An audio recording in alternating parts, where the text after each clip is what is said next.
নমস্কার বন্ধুরা, Shrabani cooking with blog চ্যানেলে আপনাদের আবারও অনেক স্বাগত।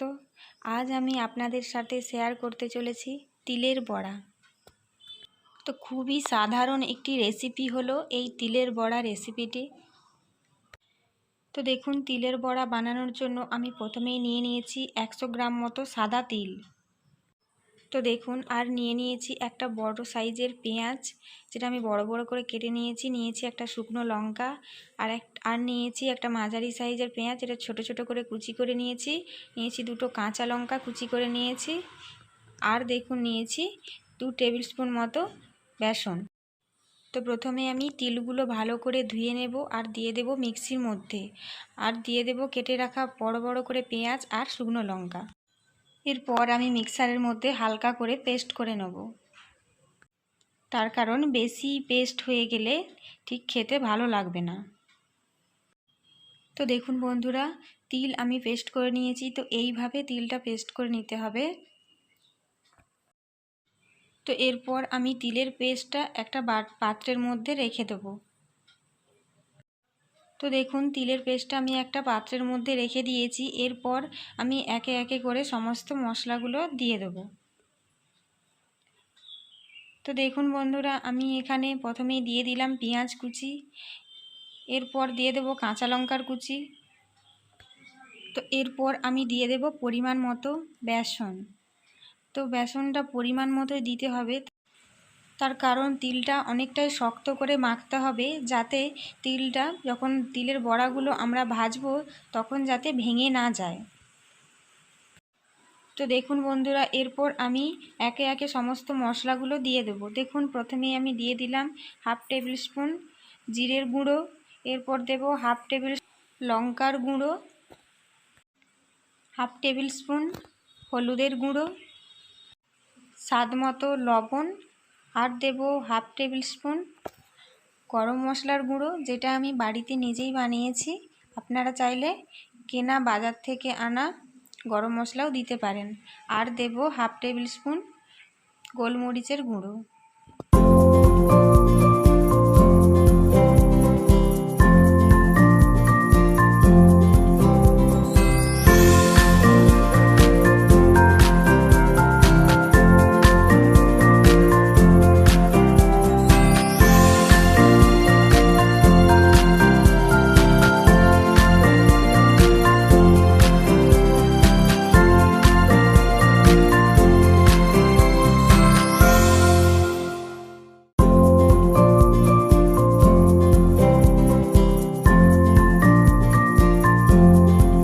এরপর আমি এটাকে খুব ভালোভাবে মিক্স করে নেব।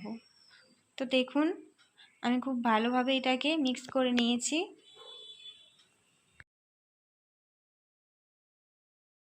তো দেখুন, এরপর আমি ওভেনের মধ্যে একটা তাওয়া বসিয়ে দিয়েছি। তো দেখুন, আমি তাওয়াটা খুব ভালোভাবে গরম করে নিয়েছি। এরপর আমি দিয়ে দেব তাওয়ার মধ্যে সাদা তেল। তো দেখুন, তেল খুব ভালোভাবেই গরম হয়ে গিয়েছে। এরপর আমি একটা একটা করে বড়ার মতো করে দিয়ে দেব তাওয়ার মধ্যে।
তো দেখুন, বড়াগুলো আমার খুব ভালোভাবেই ভাজা হয়ে গিয়েছে।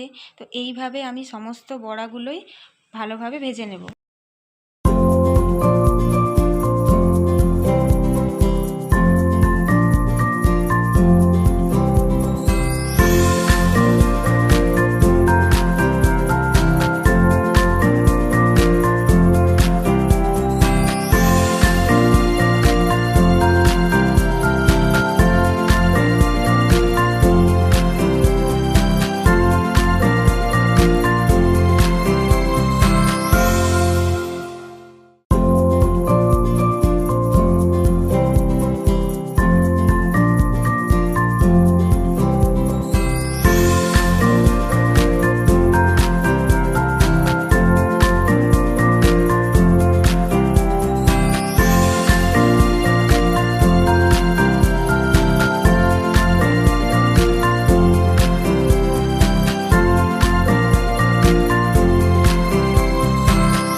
তো দেখুন বন্ধুরা, আমার তিলের বড়া একেবারে রেডি হয়ে গিয়েছে পরিবেশনের জন্য।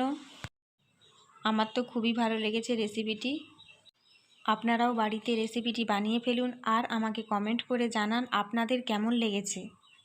আর যদি আপনাদের এই ভিডিওটি ভালো লেগে থাকে তাহলে আরও এই রকম বিভিন্ন ভিডিও পেতে আমার চ্যানেলটিকে সাবস্ক্রাইব করে রাখুন। আমার ভিডিওটি দেখার জন্য অনেক অনেক